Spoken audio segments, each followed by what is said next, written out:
I spend a lot of time connecting in with this higher power. And there's one thing that has been shared with me consistently over the last 4 or 5 years, and that is that there are people in positions of power that shouldn't be there.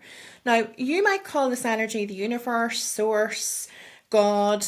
I'm going to use the term God for some consistency, but whenever I connect in with him, the energy that he's showing me of these people that are in power are things like power hungry, they're ego driven, they're looking to line their own pockets, warmongers.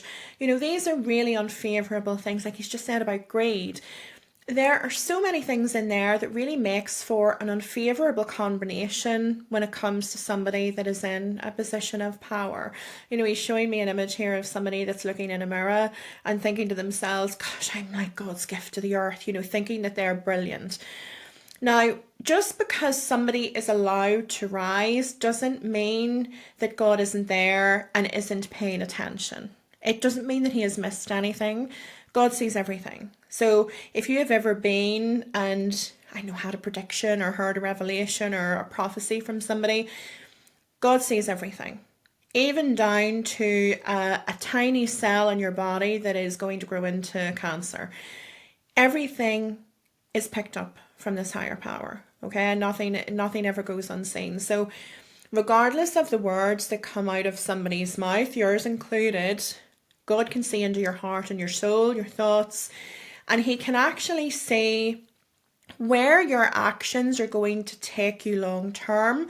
Whenever we think of world events, for example, even if a person is in a position of power and isn't necessarily thinking, let's go to war, if they have a certain attitude and are displaying certain actions, the projection of time, God can actually see what is going to happen there. So that means that he really is all powerful and almighty. We just can't get away from that energy.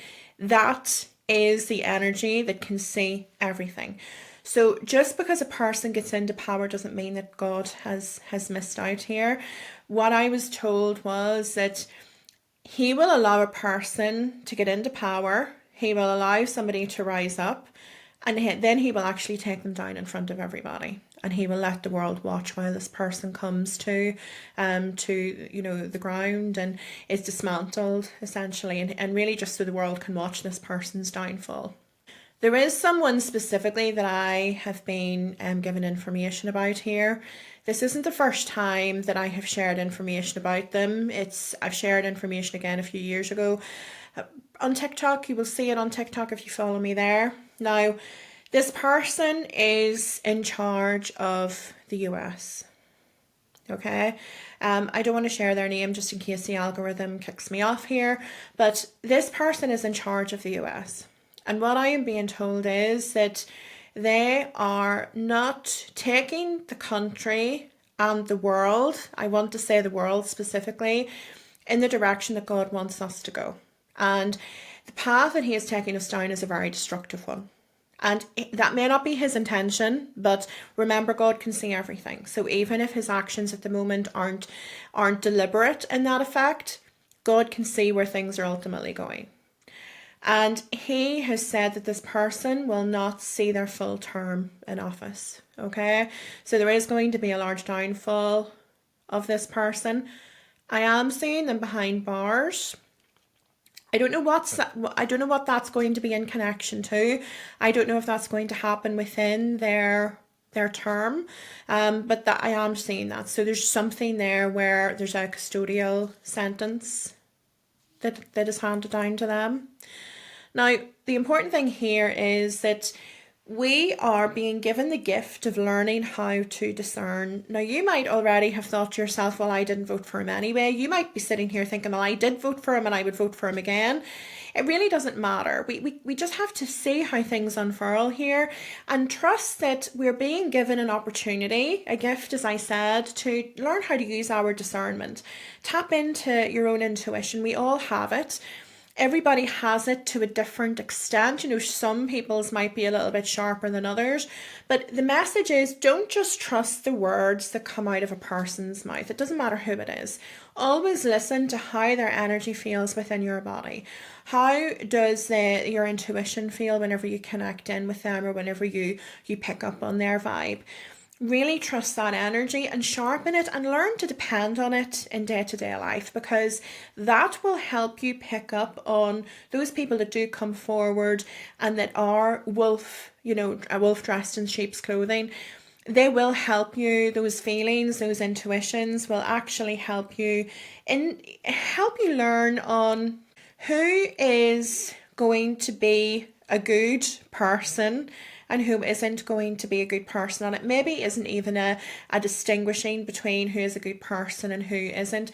It could be just who is right for this position, who is right for even, my partner. If I'm, looking for a relationship, my best friend, my boss, use that energy, use that intuition, because that is your guidance system, and that is what's going to help you discern whether somebody is going to be a good match or the right fit. Okay, so it's really important to trust that energy. I also want to say as well, this isn't an opportunity to judge the person that is in power. This isn't something where we should be judging people who support him either.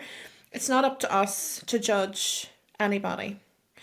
For him himself, and this goes for any of us, we often have opportunities that are presented to us in life that give us the chance to learn more about ourselves and perhaps uncover something about ourselves that we weren't even aware of in the first place. So it may not be that he has these intentions of, taking us down this darkened path, but there could be traits and personality aspects in there that need to be addressed, where he needs to be humbled in some way. It's up to him whether he learns from them or not. That's not something that we can control. But likewise, if you're somebody that follows him, or you are somebody who isn't a supporter, I'm going to rephrase that. If you were somebody who was never in support of him anyway, show some grace to those who do support him or who did support him, because there may be something on their journey where they learn something different about him, but also learn something different about themselves. We're all on individual journeys here. We're all on different parts of our paths. So we don't all know the same things. We all don't see things the same way. That's the joy of life. We all have different perspectives, but have some grace with that and don't judge. It's not our place to judge people whenever we're here. But the big message is that regardless of who you are and where you're going to, God can see the intentions that are in your heart, and he can see where your actions are going to actually take you in the long term. So we can't avoid that energy.